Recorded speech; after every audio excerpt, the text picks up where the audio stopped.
ada 3 golongan manusia yang dibenci oleh Allah Subhanahu wa Ta'ala, padahal orang itu tidak berbuat dosa.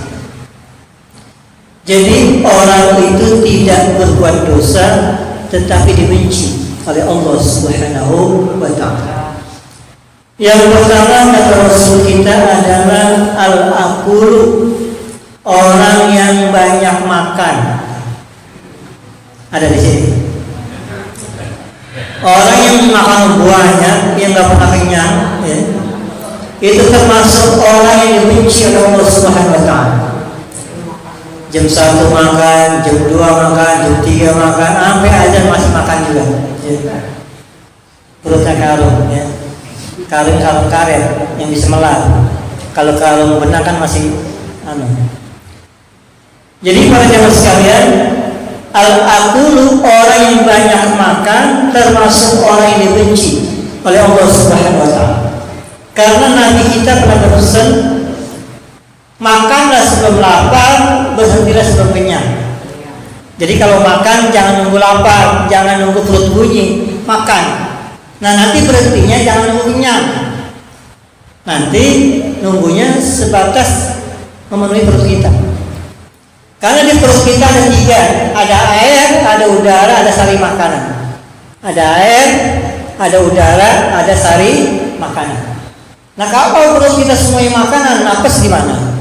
Udara. Jadi kalau kita nggak bisa napas, kebanyakan makan benar, karena perutnya kebanyakan makan. Nah air di mana air? Posisinya, fungsinya untuk membuat itu makanan diputar. Ya. Nah jadi Nabi kita berpesan, makanlah sebelum lapar, berhenti sebelum kenyang. Dan bahkan Nabi kita menjelaskan dalam perut kita ada 3 tadi. Ada saripati makanan, ada air, ada udara. Ini 3-tiganya punya porsi yang sama, seimbang. Nah, di dalam kita ta'lil muta'alim Syekh Az-Zanussi menjelaskan bagaimana caranya untuk mengurangi makan. Nah, ini boleh jelasin tuh, ada kitabnya. Caranya adalah kita kalau makan harus melihat dampak negatif makanan terhadap kesehatan kita.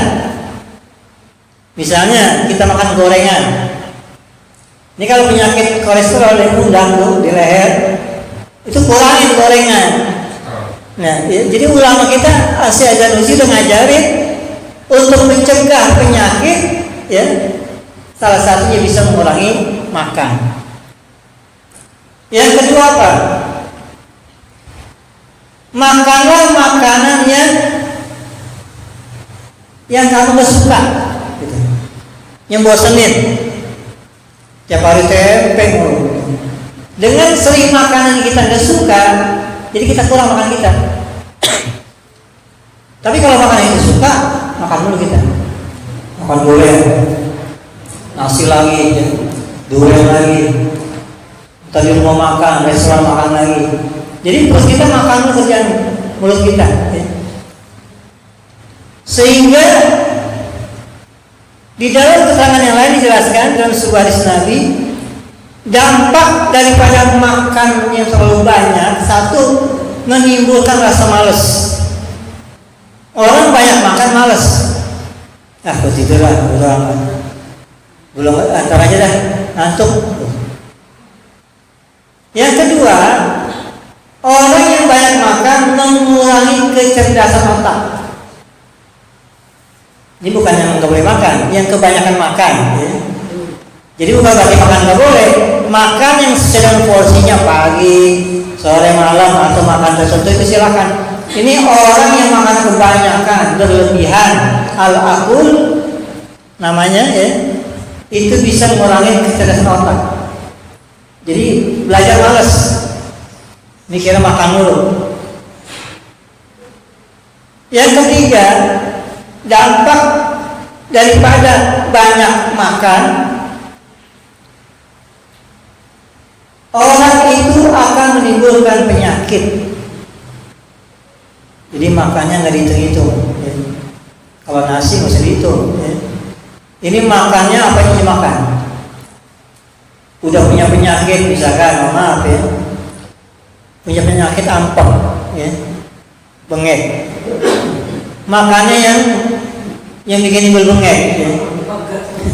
Ampek, ya, ada kol-kolan suruh ampek, ya. Bengek atau bahasa keren asma. Ini makannya yang dilarang oleh dokter dia makan, ya. Nah, dokter bodo amat itu. Walaupun dia dokter, untuk kesehatan kita jaga, ya. Ini untuk kesehatan diri kita. Dan bahkan pada sekalian, orang yang banyak makan, ini pola pikirnya nggak berkembang, ya. Jadi pola pikirnya nggak berkembang. Jangan sampai nanti hidupnya aku hidup untuk makan, ya. Padahal kita diciptakan untuk ibadah kepada Allah. Contoh soal, misalkan bulan puasa, ya Pak Guru. Kita buka puasa itu kalau makan kebanyakan kan sholat males. Sholat tarawih males, capek, kekenyangan. Kalau kata Betawi itu bahasanya kemelekeran, ya. Kebanyakan tuh makannya.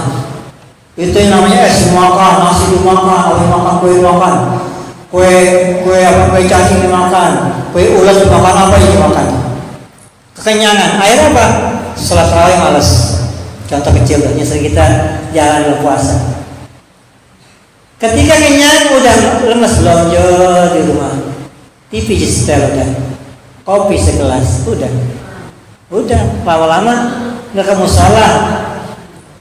Ya ini kenyang banget ya, nah, jadi dampak banyak makan bisa menyebabkan malas untuk ibadah kepada Allah.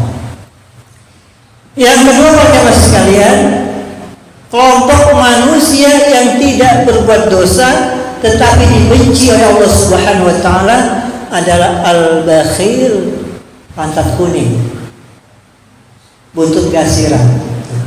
Apa artinya? Pelit. Orang pelit dia tak berbuat dosa tetapi dibenci oleh Allah. Kalau ngopi itu, kalau ada yang ngopi itu udah ampas diairin lagi. Yang terakhir, yang ketiga, pada sekalian, suatu perbuatan yang dibenci oleh Allah Subhanahu wa taala walaupun orang itu tidak berbuat dosa, baik dosa besar atau kecil, enggak berbuat dosa, yaitu al-mutakabbir, orang yang sombong. Orang yang sombong akan dibenci oleh Allah Subhanahu wa taala walaupun dia tidak berbuat dosa. Tapi ustaznya sholat, kalau ketemu nggak menegur, nggak boleh. Rasul aja, ya, ketika ketemu anak yatim yang negur, dia nyautin apa tolong kalau setalinya, disamperin ke anak yatim. Bahkan Rasul lebih senang diundang oleh orang yang susah dibanding orang yang kaya. Kenapa? Karena Rasul dalam doanya di dalam kitab Rawi itu, kalau Bapak Ibu baca berjanji, Rasul katakan Allah ja'alna miskinan. Jadi Rasul doanya pengen jadi orang miskin hidupnya. Coba kita pernah nggak doa begitu? Aji, ya Allah, jadikanlah aku orang yang miskin dan hidup bersama orang miskin. Pernah nggak? Pernah nggak? Pasti doa kita, Allahumma inna nas'aluka apa? Barokah, rizki, duit yang banyak doa kita. Tapi Nabi itu doanya, Allah ja'alni miskinan, ya Allah jadikanlah wa fi zumratil miskin, dan bersama orang yang miskin. Ini doa nggak pernah kita baca, takut kita. Coba deh, ya Allah, jadikanlah aku yang miskin. Saya pun nggak pernah nemuin di musola, tahu termasuk saya di masjid-masjid orang yang doanya di dalam miskin. Hanya Rasulullah yang berani sehingga beliau meninggal dunia, wafat, tidak ada satupun harta yang ditinggalkan untuk keluarganya. Karena harta ini bisa menjadi fitnah dan bisa juga menjadi anugerah. Kalau kita nggak bisa membawa harta, bisa menjadi fitnah, bencana, tapi kalau kita bisa membawanya, bisa menjadi anugerah. Jadi kalau andai kata kita dibenci karena kita buat dosa sombong, maka kita disuruh untuk bersifat rendah hati, tawadhu. Kita kalau ngomong nggak sembarangan, nggak asal kata ya. Kita mikir-mikir dulu, fakir qaulan ta'zimah, berpikir sebelum berbuat.